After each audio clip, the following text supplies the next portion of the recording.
De retour, merci d'être avec nous. Soyez les bienvenus pour cette nouvelle table ronde où nous allons aborder la question de la mixité des métiers et nous allons aussi parler de diversité en entreprise. Alors justement, avec nous pour en parler, je suis aux côtés d'Elsa Hervy, directrice générale des entreprises de crèche. Bonjour. Bonjour.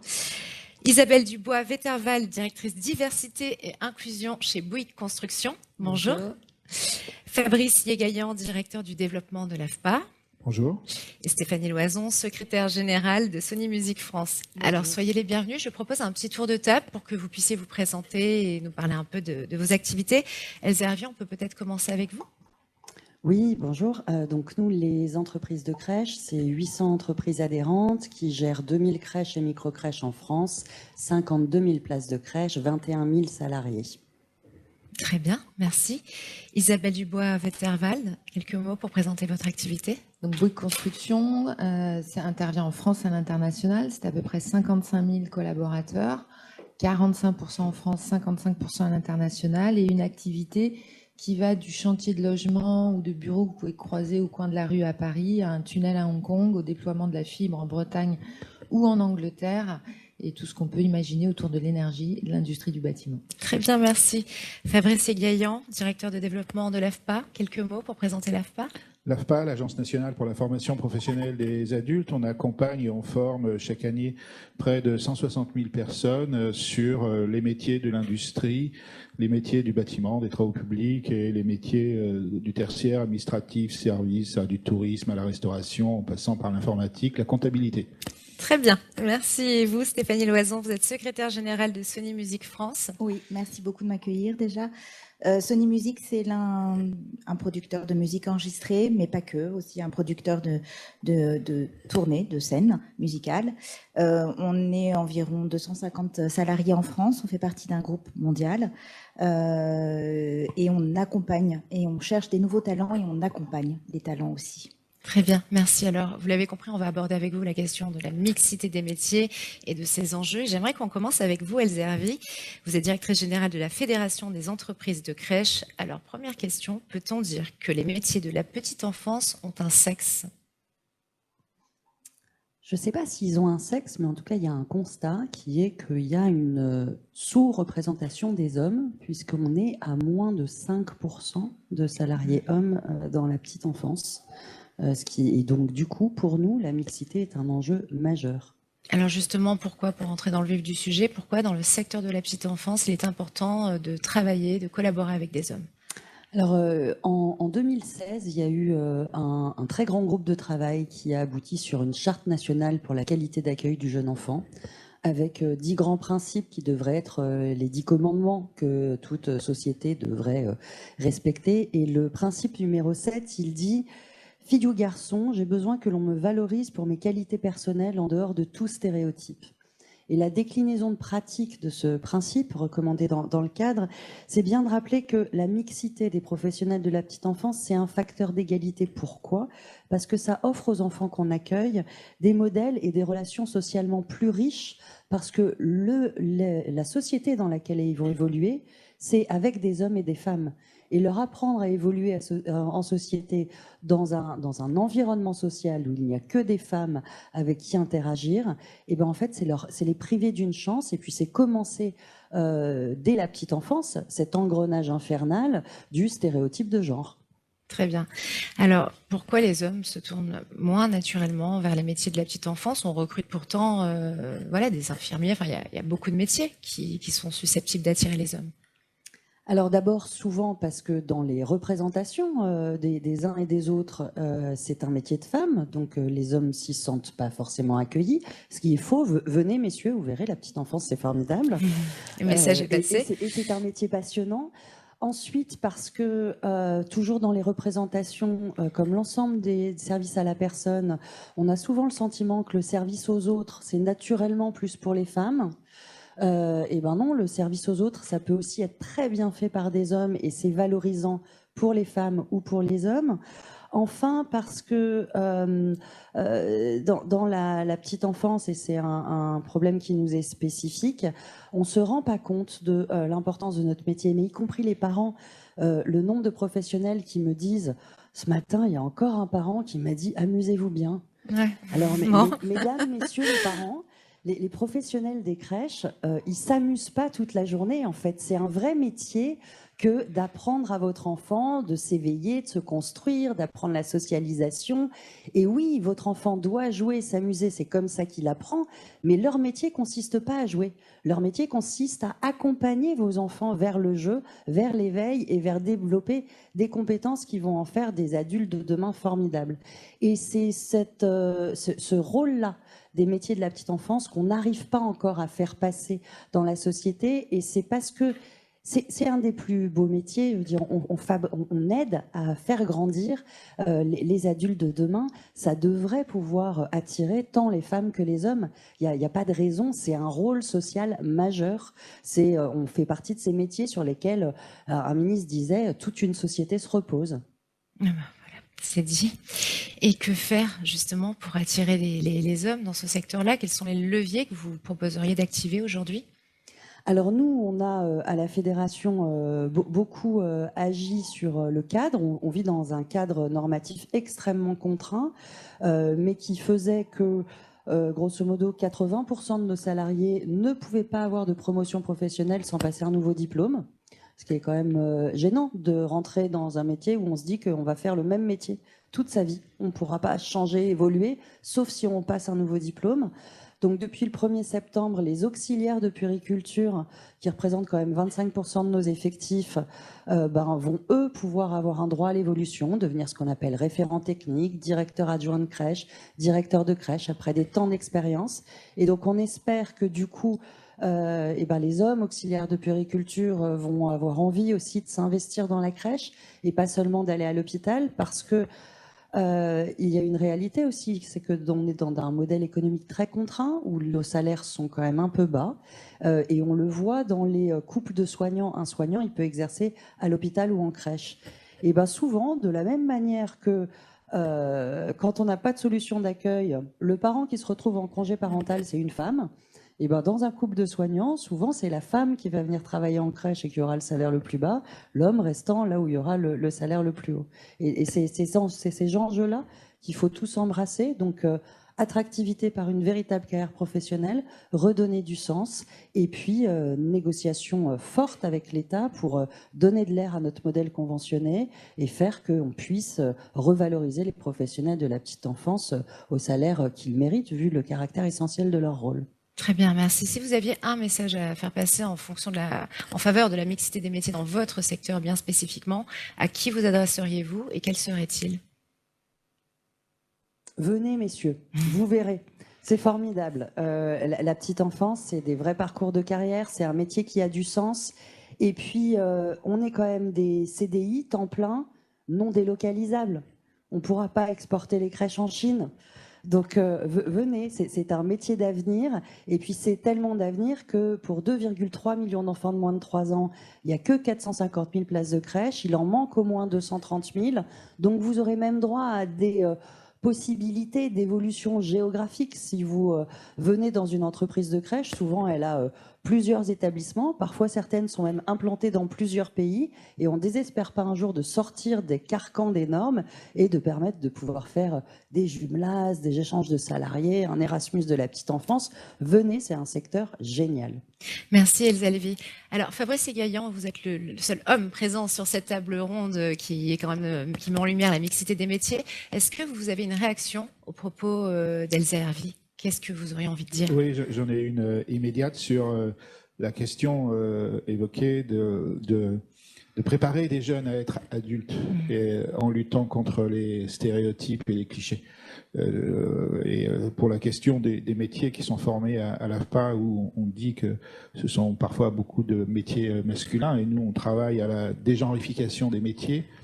On sait très bien que tous les stéréotypes auxquels nous sommes confrontés sont précisément aussi travaillés dès la petite enfance, et pouvoir dégenrer dès la petite enfance toutes ces questions-là, ça me paraît effectivement très important. Merci. Stéphanie Loison, on continue avec vous. Vous êtes secrétaire générale de Sony Music. Alors, peut-on faire un état des lieux de votre secteur? Qu'en est-il des questions de mixité? Avec plaisir. Alors, déjà, je vais juste encadrer le débat. Il y a beaucoup de métiers dans la filière musicale. Oui. Il y a les permanents qui travaillent comme chez Sony Music par exemple, dans des entreprises de production de musique. Et après, il y a aussi beaucoup de techniciens qui sont des intermittents du spectacle. Et on a aussi beaucoup d'artistes et d'auteurs, compositeurs. Et il y a une différence assez flagrante. Aujourd'hui, on a fait une étude et on voit que dans le secteur de l'entreprise de musique enregistrée, telle que Sony Music, la mixité est bien représentée. On est à 50-50, même plus dans certaines entreprises. Avec la coopération de l'association All Access, on est en train de produire des chiffres pour montrer qu'effectivement, il n'y a pas de souci à l'accès dans ce genre d'entreprise. Mais par contre, après, il faut peut-être se poser la question sur l'évolution des femmes dans ce genre d'entreprise. Par contre, si je reviens, et pour exclure personne du débat dans la filière musicale, s'agissant des auteurs, compositeurs, c'est 10%. À la SACEM, ils représentent 10%, les femmes représentent 10%, c'est très très peu.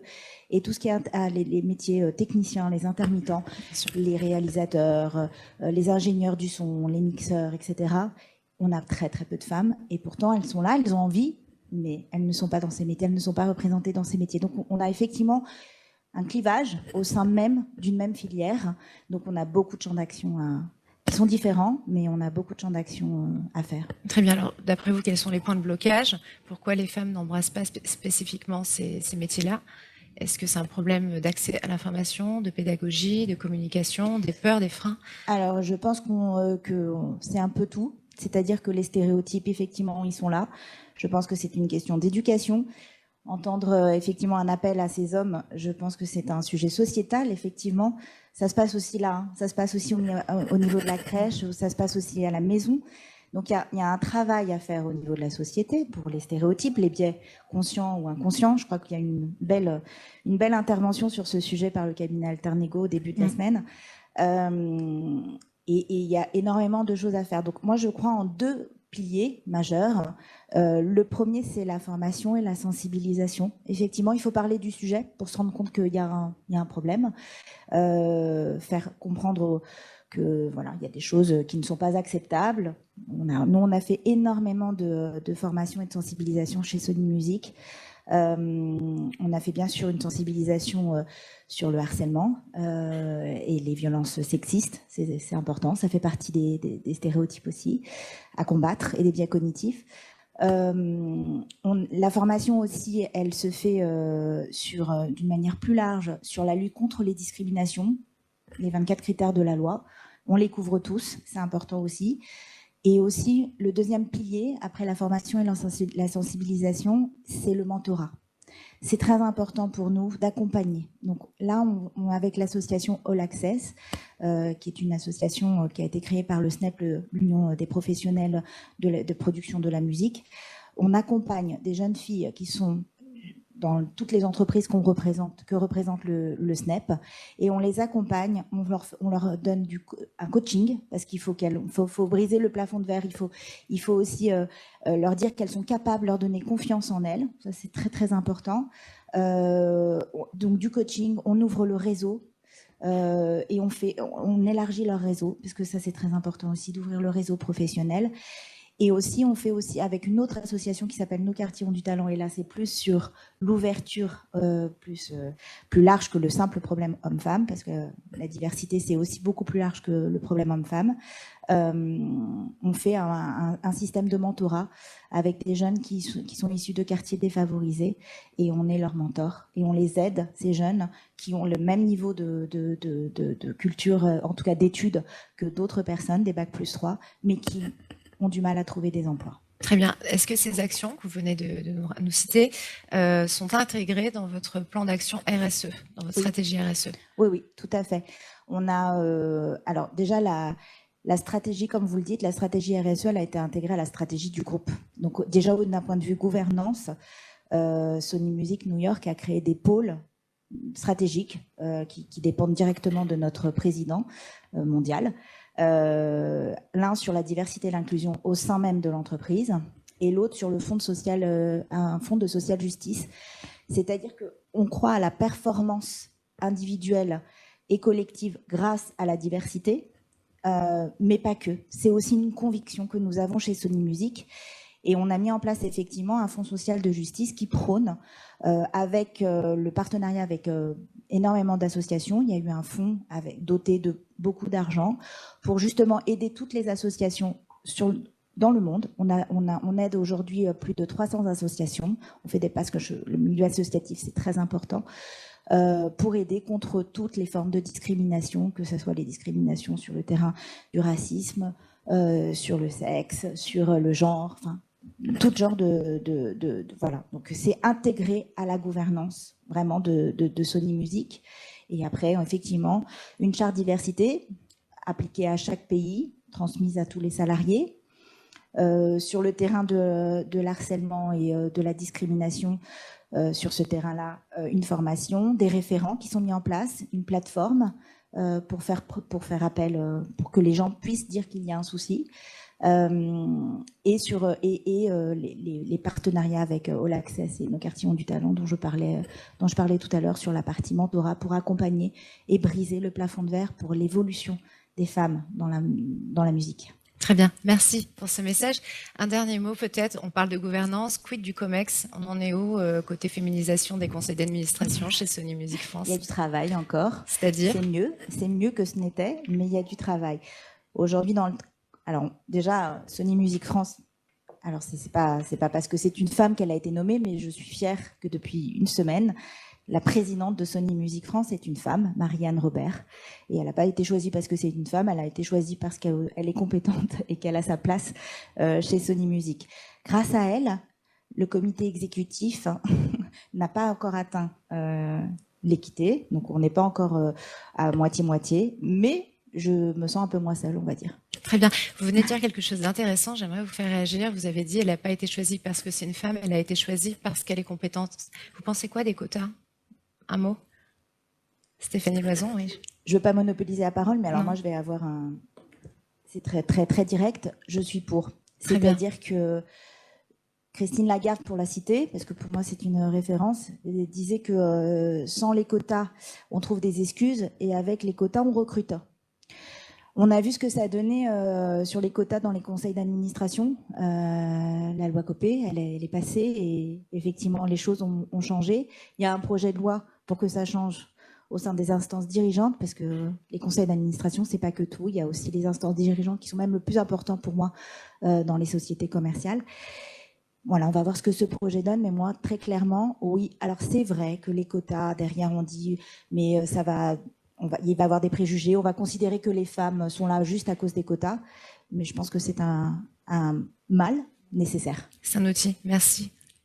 Isabelle Dupois-Vetterval, vous voulez réagir sur cette notion de quota, enfin cet outil C'est Voilà. un mal nécessaire, c'est assez drôle. Alors, je ne sais pas si c'est le cas pour toi aussi, mais moi, il y a quelques années, quand on a lancé la mixité, il y a 10 ans, j'étais contre les quotas, en disant oui, mais si on est là, on ne saura pas si on est là ou si c'est parce qu'on est une potiche. Et les hommes face à moi qui s'occupaient de la mixité me disaient, mais t'es débile, il faut ces quotas, c'est le seul moyen d'avancer. Arrêtez, les filles, de trouver des excuses et de croire que vous ne serez pas là au bon endroit. On n'est pas assez bête pour mettre des personnes incompétentes à ces postes-là. Et comme disait, je crois, Françoise Giroud, la mixité sera là quand il y aura des femmes notoirement incompétentes à des postes de direction, parce qu'on a déjà des hommes dans ce cas-là. Voilà, donc je suis pour. L'excellence demandée à la femme. Pourquoi une femme est à un poste de direction? Parce qu'elle est excellente. J'aimerais que tous les hommes, pour que ça soit le cas aussi, ce niveau d'exigence soit aussi pour les hommes. Fabrice, vous voulez réagir? Oui, j'ai fait une réaction immédiate. On aura effectivement bien progressé quand on pourra dire qu'un homme est à ce poste, pas parce que c'est un homme, mais parce qu'il est compétent. Aussi, je me souviens la réaction de Marguerite Yourcenar quand elle avait été nommée à l'Académie française. La presse avait salué cela comme étant un événement. Marguerite Yourcenar avait répliqué « Ce sera un événement quand ça ne sera pas un événement ». Tout est dit. Merci. Alors, Isabelle Dubois-Vetterval, je rappelle que vous êtes directrice diversité et inclusion chez Bouygues Construction.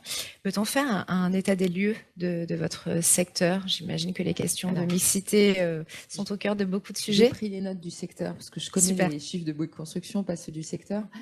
Si on parle du secteur de la construction et des entreprises générales en France, tout statut confondu, donc c'est un échantillon d'à peu près 80 000 personnes en France. En 2013, il y avait 12,5, je mets la décimale, ça vaut le coup, % de femmes. Et aujourd'hui, nous sommes à 16,3. Donc, on va dire un peu moins de 10 ans, on a gagné 4%. Alors, il faut savoir que dedans, dans tout statut, il y a évidemment les ouvriers qu'on appelle les compagnons. Et en France, je crois qu'on doit royalement être à 0,5% de femmes. On a beaucoup de choses à faire. Voilà. Et si on prend les cadres, on peut se dire que c'est plus facile. En 2014, 21%, aujourd'hui 24%. Donc, on n'y est pas encore. Mais il y a une vraie prise de conscience de toute la profession également. Comme toutes les professions, hein, on représente plein de métiers différents. Et il y a cette prise de conscience qu'on ne peut pas se priver de la moitié des talents de la planète, en fait, tout simplement. Justement. C'est un enjeu pour vous, chez Bouygues Construction, d'attirer des femmes. Pourquoi et dans quel secteur d'activité? Alors, c'est un enjeu. Le mouvement de la mixité chez Bouygues Construction a été lancé il y a un peu moins d'une dizaine d'années. Tout simplement parce qu'il y avait cette pénurie, que le métier de la construction n'est pas forcément celui qui est le plus attirant en sortie même de grandes écoles, même d'écoles d'ingénieurs bâtiments. En général, les hommes et surtout les femmes préfèrent parfois aller dans des métiers de consultants.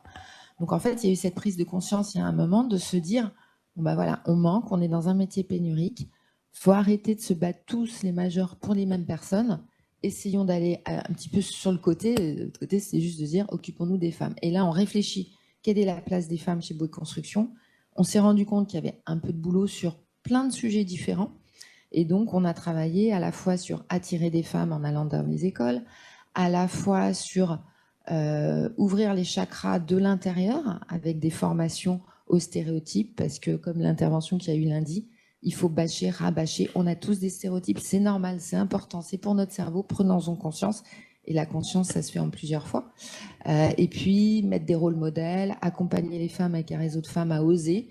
Donc, en fait, c'est que chacun fasse un pas vers l'autre pour essayer d'aller un petit peu plus vite dans la même direction. Très bien, merci. Est-ce que vous avez des plans d'action mixité chez Bouygues Construction et est-ce que vous embarquez les hommes aussi dans ces plans d'action mixité? Alors, on a des plans d'action mixité et on peut avancer sur un sujet, que ce soit la mixité ou la diversité, qu'en emmenant tout le monde. Si on est clivant, ça ne marchera jamais. Si on va l'un contre l'autre, la boîte reculera et on perdra en performance. Donc, on a des plans d'action à plusieurs niveaux. Donc, évidemment, la fin du plan d'action, c'est d'avoir des chiffres qui augmentent. Donc, on a des cibles de taux de femmes cadres, de taux de femmes managers, de taux de femmes dans des CODIR avec des échéances.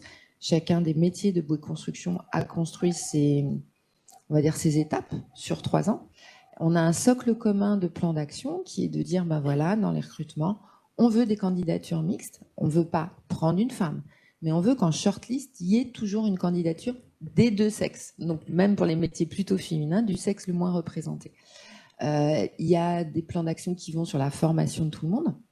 Et puis, à la main de chacun des métiers, il y a des choses, mais qui ont été évoquées, hein, le mentorat, parce que le mentorat est super efficace à la fois pour les femmes et pour les hommes, à qui ça fait prendre conscience d'autres choses et qui n'ont pas pour eux un sujet mixité imposé, mais on les embarque parce qu'ils sont un peu responsables de quelqu'un pendant cette période. La femme va leur expliquer, j'ose pas aller sur ce poste, il va dire mais pourquoi? Ils vont découvrir parfois que les femmes n'osent pas et donc on ouvre, ça marche mieux que 150 heures de formation. Très bien. Voilà. Il y a tout, donc les plans d'action dans les écoles, ce que j'ai dit, et puis on a un réseau de femmes également qui existe depuis 2013, le réseau de femmes de Bouygues Construction, qui agit à la fois pour ouvrir les chakras de tout le monde avec des conférences, avec des conférences, mais qui peuvent être complètement décalées, donc plutôt drôle, oser se prendre une veste, enfin, voilà, non, hommes et femmes, et puis l'accompagnement des femmes, notamment sur formaliser mon ambition et oser dire et ne pas attendre mes appréciations et mes promotions, comme gentiment mon livret du 3e trimestre, à savoir si j'ai félicitations, encouragement, et être vraiment proactive et en disant, ce livret, je le mérite. D'ailleurs, il y aurait dû avoir ça et on les aide un peu là-dedans. Très bien. Alors, le réseau de femmes dont nous parliez, c'était WeLink, c'est Oui, ça? tout à fait. Et vous êtes aussi partenaire de Elle Bouge. Oui. Et alors, qu'est-ce que vous faites concrètement avec Elle Bouge? Ça se traduit comment? Alors, Elle Bouge, c'est vraiment aller dans les écoles, les collèges, les lycées et dire que les métiers n'ont pas de sexe et qu'une femme conducteur de travaux, qu'une femme conducteur de tunnelier, ces énormes machines qui nous font les tunnels du Grand Paris, qu'une femme électricien, c'est génial. Il n'y a pas besoin de porter 200 kilos de sacs de ciment tous les matins. Et donc, c'est de donner à ces jeunes filles ces rôles modèles et de savoir que ces modèles existent. C'est exactement, quand on parle de la petite enfance, c'est créer des représentations. Parce qu'on va se projeter vers ce qu'on connaît. Alors, si on n'a pas rencontré une femme conducteur de travaux, si on n'a pas rencontré une femme chef de chantier, si on n'a pas rencontré une femme électricien, une femme qui déploie la fibre, qui sont des choses très minutieuses, alors je vais rentrer dans le stéréotype, mais c'est des petits trucs tout fins, c'est presque de la dentelle, bah, les jeunes filles pourront pas se projeter, les jeunes hommes non plus, et puis les parents pourront pas cautionner ou appuyer le désir de la jeune fille. Si une jeune fille arrive en disant à ses parents « je vais être chef de chantier », qui ne savent pas ce que c'est, ils vont penser tout de suite chantier, homme, milieu rude, il fait froid, ça crie fort, ils sont pas gentils, et ils vont dire bah non, prends quelque chose où tu auras plus de temps, etc. Donc avec Elle Bouge, on agit vraiment à travers des marraines. On a 180 marraines. Donc des marraines, c'est des femmes techniciens, ingénieurs qui allent et s'engagent à aller une demi-journée par an dans le collège à côté de chez elles, minimum, tout simplement pour dire j'aime mon métier, parce que si on est chez Bouygues Construction, et si on est dans le bâtiment, c'est qu'on aime ça. Voilà. Donc de porter ça et d'aider à se projeter. Et on est partenaire d'Elle Bouge, je crois, depuis 6 ans maintenant. Très bien, merci. Si vous aviez un message à faire passer en faveur de la mixité des métiers, à qui vous vous adresseriez-vous en particulier? Quel serait-il?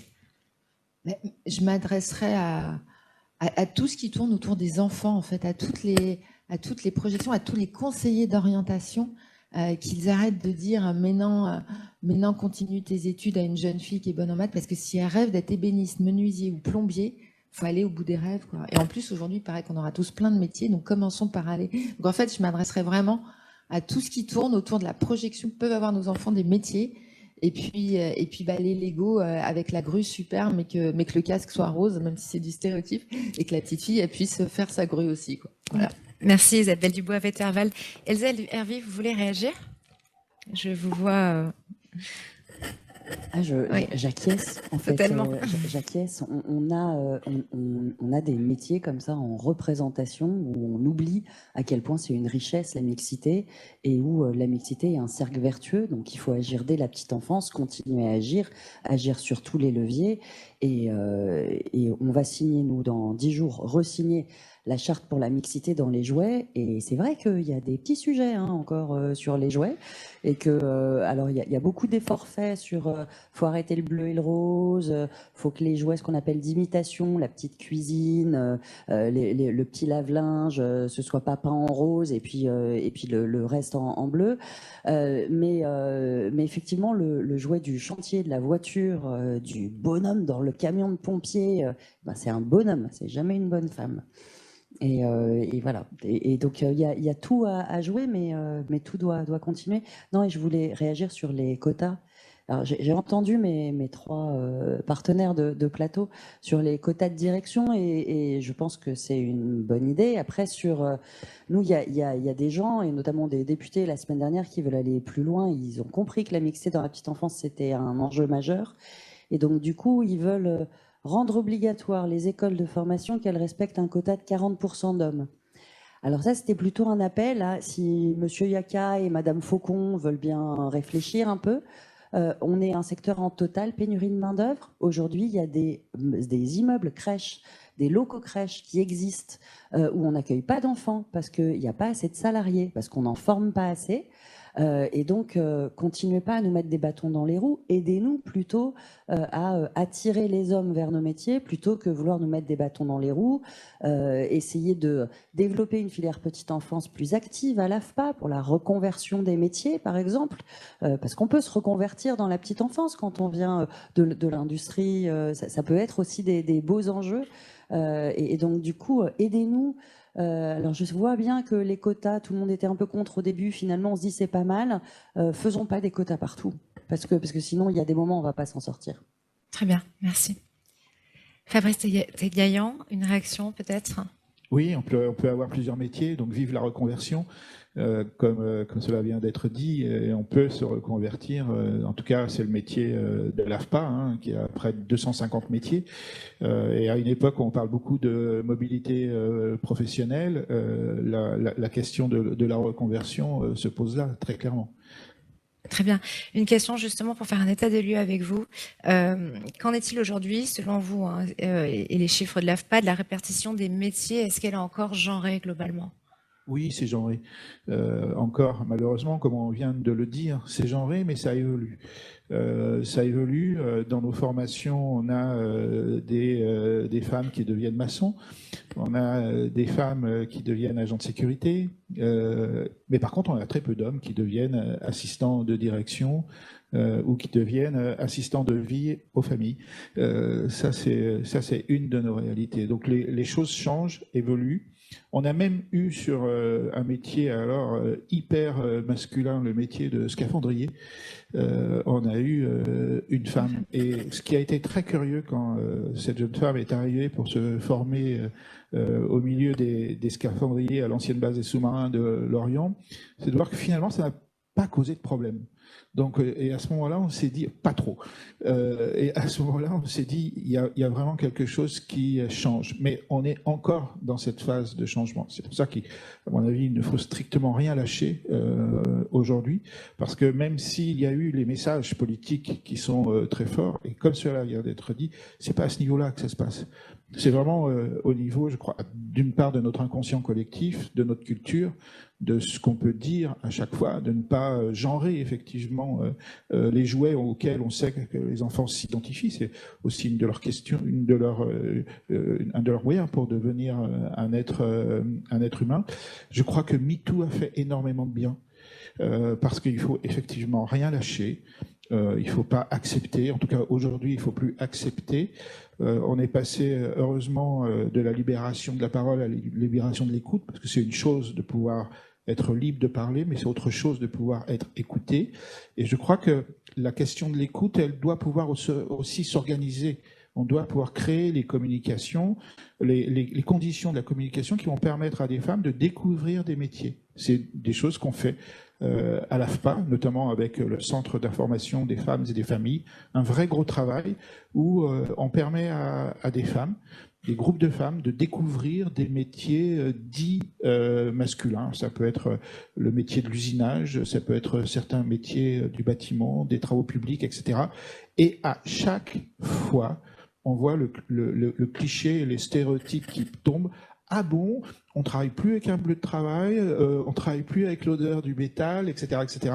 Oui, la mécanique, elle devient une mécanique de précision. Oui, dans les métiers du bâtiment arrivent les exosquelettes, les ergosquelettes, qui sont applicables aussi bien aux femmes qu'aux hommes. Donc, je crois que les principes d'égalité femmes-hommes aujourd'hui évoluent, mais je crois que comme on le dit là depuis le début, ça passe aussi vraiment par un travail sur la dimension psychique et puis sur toute la relation sujet-sujet qu'on doit absolument s'imposer dans les relations au travail comme dans n'importe quel type de relation. Donc l'AFPA est très engagée dans ce sujet-là parce qu'on sait, comme une crèche, qu'on est aussi, on fait un métier de transmission comme la musique avec Sony Music. Donc on est dans des métiers de la transmission, il faut faire gaffe, parce que quand on transmet des compétences, on transmet aussi des valeurs, on transmet aussi des cultures, c'est pas anodin.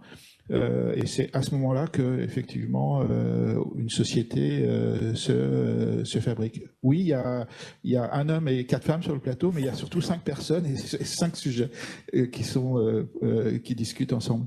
Très bien, merci pour ce témoignage.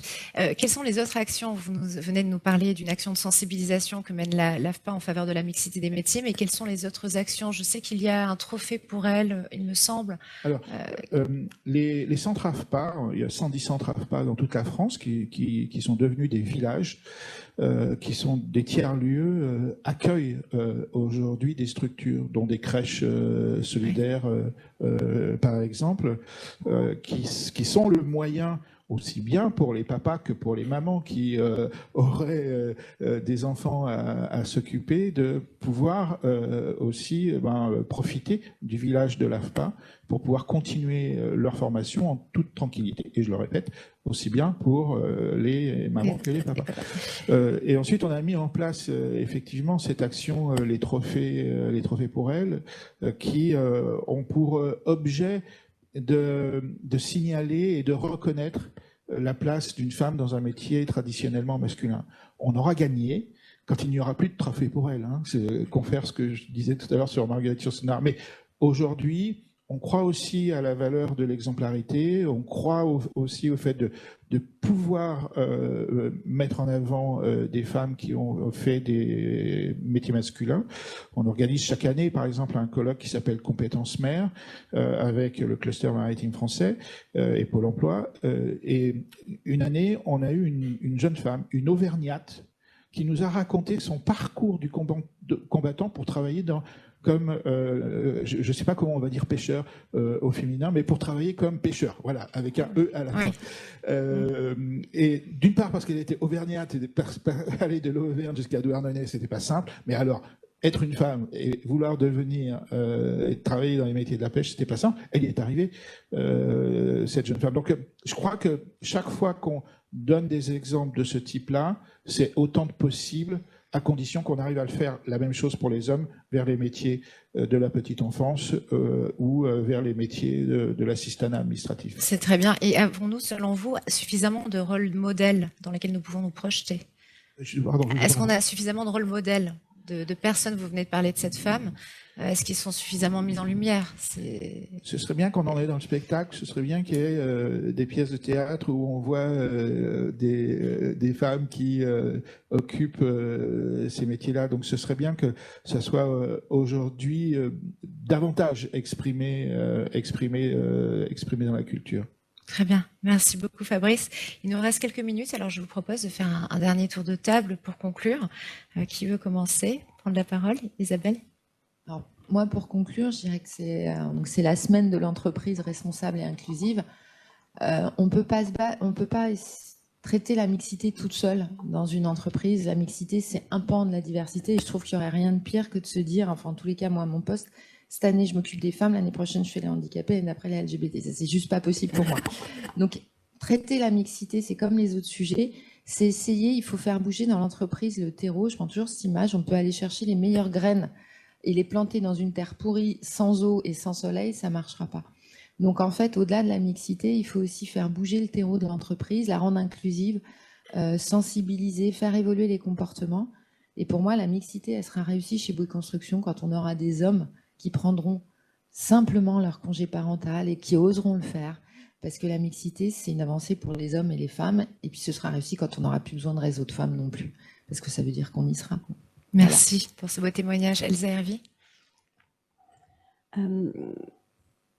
Agir en faveur de la mixité et en faveur de toutes les diversités, ça se fait dès la petite enfance. Donc, redire aux hommes, venez, vous allez voir, les métiers de la petite enfance, c'est quand même fabuleux. Et puis peut-être dire aussi à tous les employeurs de France que dans les diversités, il y a toutes celles dont on a parlé. Et puis, vous n'avez pas parlé de la diversité de la parentalité. Mais la parentalité, ça se soutient. Et que, en fait, tous les employeurs peuvent agir à leur niveau en mettant bien dans les logiciels de fonctionnement interne que c'est normal de partir pour aller chercher son enfant à l'école ou à la crèche, pas seulement pour les mamans, aussi pour les papas. Et c'est ce genre de choses. Et puis, agir au quotidien en cette faveur, parce que le congé parental reste à chaque fois pris d'abord par les femmes pour des raisons économiques et pas pour les hommes. Ben, sachez, vous, employeurs, que vous pouvez réserver des places de crèche pour vos salariés quand il n'y a pas assez de places de crèche municipales. C'est géré par des entreprises de crèche, des associations de crèche. Il y a un crédit d'impôt qui s'appelle le crédit d'impôt famille, qui est très intéressant. Et à la fédération, on sera toujours prêt à accompagner tous les employeurs qui veulent agir concrètement pour soutenir la parentalité de leurs salariés jeunes parents. Voilà. Merci, Elsa Hervy. On pourra recruter plein d'hommes. C'est dit. Merci beaucoup. Stéphanie Loison, quelques mots pour conclure? Oui, alors je ne vais pas me lancer dans le sujet du congé parental parce que je crois que j'aurai trop de choses à dire. La mixité, la bonne nouvelle, c'est que c'est un enjeu qui a été reconnu par les hommes et par les femmes. On est d'accord sur ce sujet-là, c'est un sujet et il faut y remédier. J'ai un peu peur qu'on soit trop d'accord et que du coup, derrière, on ne fasse rien pour changer les choses. Les sujets en général sur lesquels on est trop d'accord, il y a une certaine latence qui s'installe. Donc, je suis ravie de ce genre d'événement, je suis ravie de ce genre de tour de table, je suis ravie d'être avec un homme aussi, parce qu'ils sont avec nous sur ce sujet, c'est vrai qu'ils sont avec nous. Maintenant, il faut passer à l'action. On est tous d'accord, ok. On ne va pas se battre uniquement sur les choses sur lesquelles on n'est pas d'accord. Il faut aussi se battre sur les choses sur lesquelles on est d'accord. Et du coup, on vient de voir, c'est un sujet où c'est à tous les niveaux. C'est l'aspiration des femmes dans certains métiers et l'aspiration des hommes dans certains métiers. Et c'est ensuite l'évolution des femmes et des hommes aussi, mais l'évolution des femmes dans d'autres métiers. Donc, il y a beaucoup de sujets et c'est un triptyque pour moi. C'est à la fois un sujet sociétal, c'est les hommes et les femmes. Donc, c'est ce qui se passe à la maison, prendre conscience de ce qui se passe à la maison, le congé parental. C'est ce qui se passe donc ça, c'est la société dans laquelle on vit. C'est ce qui se passe dans les sociétés. Et je pense que les sociétés commerciales ont un vrai rôle à jouer là-dedans. Donc, je suis ravie de cette vague RSE. Voilà, il faut la prendre, il faut surfer dessus. Et c'est aussi un enjeu de l'État qui est aussi assez actif sur ce sujet. Donc, les 3 acteurs sont nécessaires. Merci Stéphanie. Fabrice, le mot de la fin? Bah oui, se désaliéner des clichés, des stéréotypes, ça doit être un combat permanent. Voilà, bientôt il y aura les Jeux Olympiques. On dit qu'il faudra à peu près 20 000 agents de sécurité événementiels. Et il est clair qu'il faudra la moitié de femmes, parce qu'il y aura autant de femmes que d'hommes qui iront assister aux Jeux Olympiques. Donc la question de la désaliénation et de ce combat permanent, mais il sera toujours permanent, parce qu'on cherche juste à être des êtres uniques et pas à être aliénés et à être des sujets et pas à être l'objet de quelqu'un ou de qui que ce soit. Donc voilà, je pense que c'est à mon avis le combat qui doit nous animer. L'AFPA est dans ce combat. On croit beaucoup à la question de l'individu et de la personne. Voilà ce que je pourrais dire en termes de conclusion de mon côté. Un grand merci à toutes et à tous pour cette table ronde en faveur de la mixité des métiers. À suivre, nous avons rendez-vous dans un quart d'heure avec Sybille Lemaire pour parler notamment de l'emploi des seniors. À tout à l'heure et merci de nous avoir suivis.